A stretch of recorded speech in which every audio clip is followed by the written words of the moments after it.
Welcome to Red Barron Reviews. I'm Barron, and today we are taking a look at a very unique and historic knife.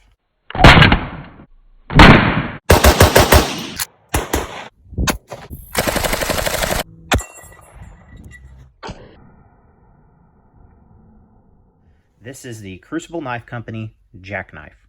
So as always, we're going to fly through the specs, do some size comparisons, and then dig into the history and the features of this knife. So the closed length is 3.5 inches with a overall length with the main blade open of just under 6. You have a cutting edge of just over 2 inches with the whole blade being a little under 2.5 inches. This one does feature a secondary pin blade.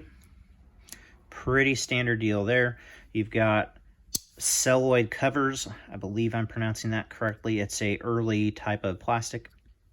And it comes in at just under 2 ounces.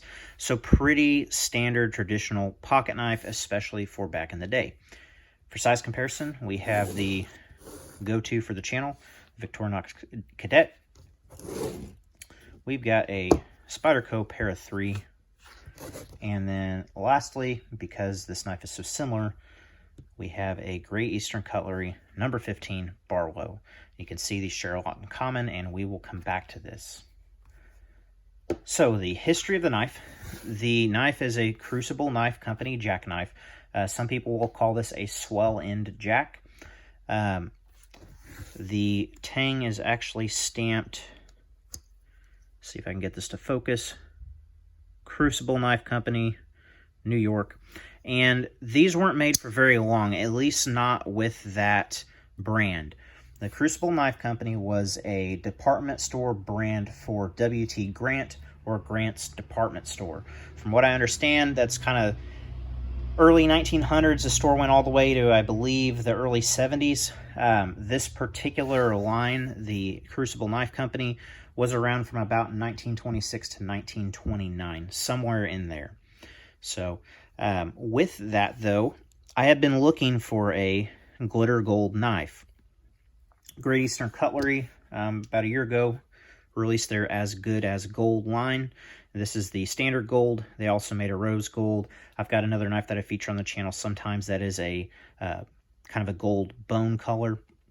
And I always kind of laughed at this material. And in these modern knives, they do use an acrylic, so much more durable than this. But anyway, I always kind of laughed at this, and then I realized that I believe this was all a marketing deal, as Great Eastern Cutlery has done here, Good As Gold. If I had to speculate, I would say that that was kind of the same deal back in the 1920s. So it's kind of cool that they did a throwback and you get a knife like this. And then I was just going through eBay and this popped up. So really cool. And at the time when I purchased this, I really didn't know how old it was. I just knew it was a US made traditional knife. And yeah, 1926 to 1929. And look at the covers on these. I mean, there is some age and some discoloration around the top. The pins have some corrosion, especially on this side, but really all in all, for the age, just excellent condition.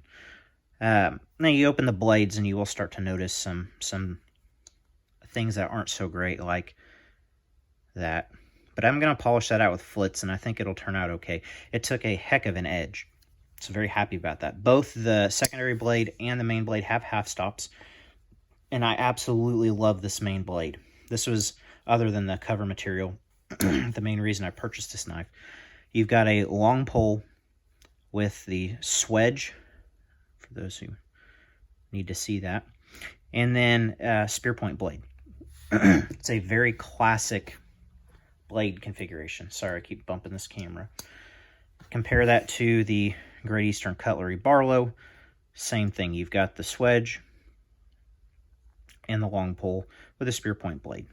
And very similar in size. The Barlow being maybe just a little bit bigger in the blade, but overall length about the same. So really awesome knife. It's really cool to see this material, especially in such good condition. The springs on this are great. I would say the pull on this is probably between a 6 and a 7. The pull on the secondary blade is atrocious. I mean, it's almost nail-breaking hard, but the walk and talk is really good on this.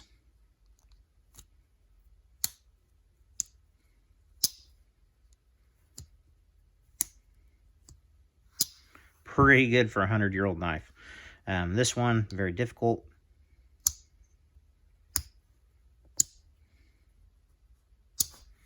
Things like a bear trap, man, that spring is stiff. But, and you can see there, it's been carried. And there are some flaws that I wonder, you know, maybe it came this way from the factory. It is kind of hard to see, but through the light, there's a gap in here. Could be from age as well. The cover material, how it's shrunk up, I don't know if that is just due to age. Maybe it came that way. I don't know. With a knife this old, you know, who knows. May have been perfect from the factory. Also may have looked something like this from the factory. The centering, it favors. Now, maybe, I really doubt it came that way, actually, because when the knife blade is open, this is going to be kind of hard to pick up. But the blade curves this way, just ever so slightly. It has not affected how this knife cuts. For what you would use a knife like this for, even a new production one, it is plenty safe to use. I haven't noticed there's almost no side-to-side blade play at all.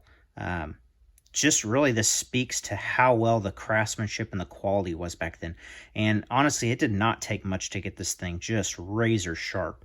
About the only thing I'm going to do to this is just flitz and polish off these scratch marks on it. And I think it'll be back to almost a new looking knife. I mean, this thing is awesome. And the greatest thing about this whole deal is this knife ran me like 13 bucks with shipping on eBay. Now, I'd never heard of the brand, did a little bit of research. You cannot go wrong with an American-made traditional knife for 10 bucks. You know, you can't go wrong with that, especially being in carbon steel. And then the bonus was this knife's almost 100 years old. And so I'm not really a big fan of the glitter stuff, but just because of the historical significance, I had to have it. So, guys, I hope you enjoyed this video. As always, please like, share, comment, subscribe, those type of things. I've got a lot of really cool videos coming up that I've been working on for a while, and I'm excited to share those with you. If there's anything you'd like to see in particular, please drop it down in the comments. So, as always, guys, stay free.